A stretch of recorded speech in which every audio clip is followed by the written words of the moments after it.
रिश्तो.com जी main office जे शानदार कामयाबी खां पोइ रिश्तो.com जी ब्रांच ऑफिस हाणे गोल मैदान निरंकारी हॉल उल्हासनगर 2 में भी उल्हासनगर जे पहिरें में ऐं कल्याण जे शहर वासियुनि लाइ हिक सुहिणी सूखड़ी आलीशान ऑफिस, उहो भी कपल ऐं पेरेंट्स जे मीटिंग रूम सां गॾु। त अचो ऐं अॼु ई विजिट कयो रिश्तो.com, सिंधियुनि जो सिंधियुनि सां ऑनलाइन सिंधी मैट्रिमोनी। सेवा ही मेरी पहचान, शंकर सोनेजा। सेवा ही जिनकी पहचान, वो हैं शंकर सोनेजा। फ्री मालेगांव का काढ़ा, फ्री जोड़ों के दर्द का तेल, फ्री नसों के दर्द से छुटकारा पाने की पीने की दवा। सेवा का लाभ उठाइए, सदैव आपकी सेवा के लिए हाजिर रहते हैं शंकर सोनेजा। नमस्कार, मैं राजेश दलवानी, आप देख रहे हैं उल्लास लाइन बुलेटिन।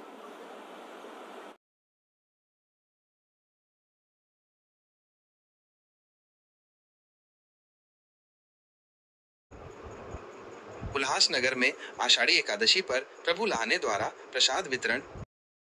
आषाढ़ी एकादशी के पावन अवसर पर उल्हासनगर शहर में हर साल की तरह इस बार भी बिड़ला मंदिर के लिए पैदल दिंडी यात्रा निकाली गई। पंढरपुर की प्रतिमा के रूप में प्रसिद्ध इस बिड़ला मंदिर में दर्शन के लिए हजारों श्रद्धालु पैदल चलकर पहुंचते हैं। प्रभु लाहने ने निभाई सामाजिक जिम्मेदारी। इन श्रद्धालुओं और वारकरी भक्तों के लिए उल्हासनगर के प्रसिद्ध समाज सेवी प्रभु लाहने की ओर से हर साल की तरह इस बार भी 17 सेक्शन चौक में बड़े पैमाने पर प्रसाद वितरण का आयोजन किया गया। इस आयोजन में बड़ी संख्या में वारकरी भक्तों ने हिस्सा लिया और जय हरि विठ्ठल के जयघोष के बीच प्रसाद ग्रहण किया। शिवसेना नेताओं ने की सराहना। इस अवसर पर शिवसेना के वरिष्ठ नेता धनंजय बोडारे और चंद्रकांत बोडारे ने प्रभु लाहने के इस सामाजिक कार्य की सराहना की। उन्होंने कहा कि ऐसे आयोजन समाज में भाईचारे और सौहार्द का संदेश देते हैं। उन्होंने सभी शहरवासियों को आषाढ़ी एकादशी की शुभकामनाएं भी दी। पूरा आयोजन उत्तम व्यवस्था, अनुशासित प्रसाद वितरण और श्रद्धालुओं की सेवा के साथ शांतिपूर्ण और भक्तिमय वातावरण में संपन्न हुआ।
आषाढी एकादशी पंढरपुरामध्ये विठ्ठल नामाचा हरिजागर होतोय। लाखो लोक पंढरपुरामध्ये विठ्ठलाच्या दर्शनासाठी जो युगानुगे 28 युगे करकटेवर ठेवून भक्तांना आशीर्वाद देण्याचे उभा आहे। त्याच पद्धतीनं उल्हासनगरमध्ये गेल्या कित्येक वर्षापासून उल्हासनगर नंबर 4 ते विठ्ठल मंदिर बिर्ला मंदिर या ठिकाणी पायीवारी जात असते। आषाढी एकादशी निमित्त पांडुरंगाला साकडं घातलं जातं की सर्वांच्या जीवनामध्ये सुख समृद्धी समाधान शांतता आणि भरभरा ठेवो। मी तमाम उल्हासनगर वासियांना भागवत भक्तांना आणि पांडुरंगाच्या भक्तांना हार्दिक हार्दिक शुभेच्छा देतो। त्यांचं आयुष्य मंगलमय हो आणि अकल्प आयुष्याच्या मी त्यांना शुभेच्छा देतो। उल्हासनगर चांगलं सुंदर व्हावं, या महाराष्ट्रामध्ये सुबत्ता यावी, शांतता नांदावी यासाठी आम्ही सर्वजण जाऊन पांडुरंगाकडे विठ्ठलाकडे साकडे घालणार आहे। मला खात्री आहे की हा सर्व भक्तांच्या प्रसन्न होणारा पावन होणारा देव या महाराष्ट्राचं कल्याण करेल। त्यासाठी सर्वांना शुभेच्छा। अनेक भक्त जसे आमचे प्रभू लहाने, तिथे ऋषी कांबरा आहेत, इतर सर्व या वारकऱ्यांना नाश्ता फराळ देत असतात। त्यांना सुद्धा उदंड आयुष्य आणि चांगलं आरोग्य लाभावं याची भगवंताच्या चरणी प्रार्थना करतो। आषाढी एकादशी निमित्त आज शहरभर विठोनामाचा गजर चाललेला आहे। सगळीकडनं दिंड्या आणि ह्या सगळ्या प्रकारे वातावरण भक्तिमय झालेलं आहे। अशातच त्या दिंडीमधील भाविकांचं त्याचबरोबर इतर भाविकांची सेवा या ठिकाणी सालाबादप्रमाणे प्रभू लहाने आणि त्यांचे चिरंजीव तसेच आमचे ऋषीसेठ आणि त्यांची मुलं ही दोन्ही कुटुंब या ठिकाणी मनोभावे सालाबादप्रमाणे या ठिकाणी फराळाचं वाटप करतात। विठुराया त्यांना प्रदीर्घ आयुष्य देवो आणि अशीच सेवा करत करत त्यांच्या सगळ्या इच्छा आकांक्षा पूर्ण करो।